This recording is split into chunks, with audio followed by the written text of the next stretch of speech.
Hello guys. Welcome back to my channel again. तो आज हम बात करने वाले हैं dark reality of multitasking person. तो सबसे बड़ी प्रॉब्लम ये होती है जब कोई इंसान बहुत ही ज़्यादा मल्टी टैलेंटेड होता है। शायद मेरी इस बात से बहुत सारे लोग एग्री कर सकते हैं और बहुत सारे लोग एग्री नहीं भी करेंगे, बट ये रियलिटी है कि जो लोग मल्टीटास्किंग होते हैं, जो एक साथ कई काम कर सकते हैं, जिनमें टैलेंट होता है एक साथ कई काम को करने का, या फिर हॉबी होती है और बहुत सारी चीज़ें। जैसे कोई एक इंसान है, वो पढ़ाई में भी अच्छा है, वो ट्रैवल में भी अच्छा है, वो कंटेंट क्रिएशन में भी अच्छा है, वो क्रिकेट में भी अच्छा है। तो ये तो बहुत ही अच्छी बात है कि वो हर जगह पर खुद को अच्छा साबित कर सकता है। बट सबसे बड़ी प्रॉब्लम तब आती है जब उस एक इंसान को अपना एक करियर लाइन चूज़ करना होता है। अब कोई भी इंसान करियर सिर्फ एक फील्ड में ही बना सकता है। स्ट्रांगली अगर उसे बनाना हो तो वो सिर्फ एक फील्ड में ही बन सकता है।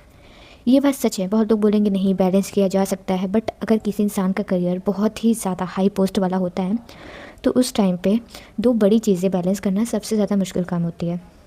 अब मान लीजिए किसी को क्रिकेट में इंटरेस्ट है, लेकिन वो बंदा बनना चाहता हो IPS IFS and IRS IAS। तो सबसे बड़ी प्रॉब्लम ये क्रिएट होती है उसकी लाइफ में कि उसे बनना है क्रिकेटर, बट उसे IAS पे बनना है, या फिर उसे IPS IFS IRS जो भी उस पोस्ट पे उसे जाना, उसे वो भी करना होता है।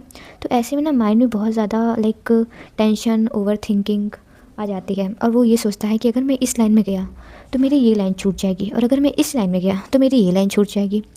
ऐसे में इंसान का जो दिमाग होता है वो पूरी तरीके से ब्लास्ट हो जाता है कि आखिर करे तो करे क्या, कौन सी ऐसी लाइन में जाए जहाँ पे ये चीज़ें बहुत ही अच्छे से मैनेज हो जाए। तब वो सबसे बड़े जाल में फंसता है। बैलेंस करने की कोशिश करता है। देखो, वो दो स्ट्रॉन्ग चीज़ें एक साथ नहीं हो सकती हैं, ये सच है। बट मान लो कि किसी को क्रिकेट भी करना है, क्रिकेट में उसका बहुत ज़्यादा शौक़ है उसका क्रिकेट, और किसी को IAS भी बनना है, तो वो दोनों चीज़ों को एक साथ लेके नहीं जा सकता। ये लाइफ ट्रुथ है। तो सबसे बड़ा काम जो करना होता है वो ये होता है कि उसे पहले एक चीज़ पे सोचना होता है, एक चीज़ को इमेजिन करना होता है। वहाँ पे उसे इमेजिन करना होता है कि इफ़ मैं एक क्रिकेटर बन गया तो ये होगा। और फिर वहीं पे वो जब उसे दूसरा बनना होता है IAS या IPS, तो वो वहाँ पे खुद को इमेजिनेशन करता है, तो वो वहाँ की चीज़ें सोचता है। बट होता क्या है ना कि हम कितना भी सोच लें, हम जितना ज़्यादा सोचते हैं ना, हम उतना ज़्यादा कंफ्यूज हो जाते हैं। जितना ज़्यादा हम सोचेंगे हम उतना ज़्यादा कंफ्यूज हो जाते हैं। और सबसे बड़ी प्रॉब्लम तो ये है आज की जनरेशन की, अगर कोई बच्चा मिडिल क्लास फैमिली से आ रहा हो और उसके पास ये सबसे बड़ी प्रॉब्लम हो कि करे तो क्या करें, तो वो बच्चे सबसे ज़्यादा प्रॉब्लम क्रिएट अपने माइंड में कर लेता है और अलग अलग नैरेटिव सेट कर लेता है कि ये फिर ना तो वो इधर का हो पाता है, ना ही वो उधर का हो पाता है।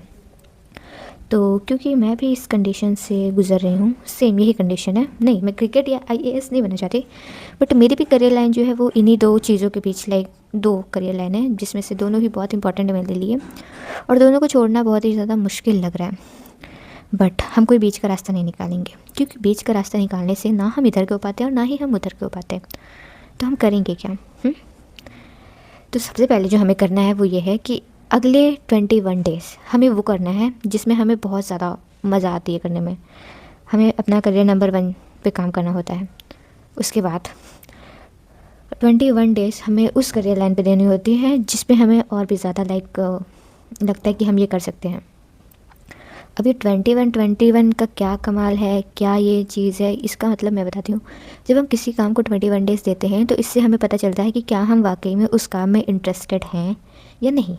21 डेज़ ऐसा एक वर्क होता है जहाँ पे हमें फ़ील होता है कि क्या हम सच में ये कर पाते हैं या नहीं। देखो, यहाँ पे मैं टेस्ट करने के लिए बोल रही हूँ, खुद को टेस्ट करना है, उस पर वर्क नहीं करना है, खुद को टेस्ट करना है कि क्या आप उस फील्ड के लिए बने हो या नहीं।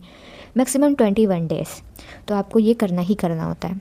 तो जब आप देखोगे कि क्या आप अच्छे से क्रिकेट कर पा रहे हो, अच्छे से क्रिकेट खेल पा रहे हो 21 डेज़ के लिए, इफ़ आप कर पाते हो तब तो बहुत ही अच्छी बात है। बट इफ़ आप 5 to 10 या 15 डेज़ पे आप सोचते हो यार ये नहीं हो पाएगा, या फिर आप एक सिविल सर्विसेज एग्ज़ाम में 21 डेज़ देते हो और फिर सोचते हो यार नहीं हो पा रहा है, मन नहीं लग रहा है, ये नहीं हो रहा, तब आपको पता चलना स्टार्ट हो जाएगा कि क्या सच में ये लाइन आपके लिए है।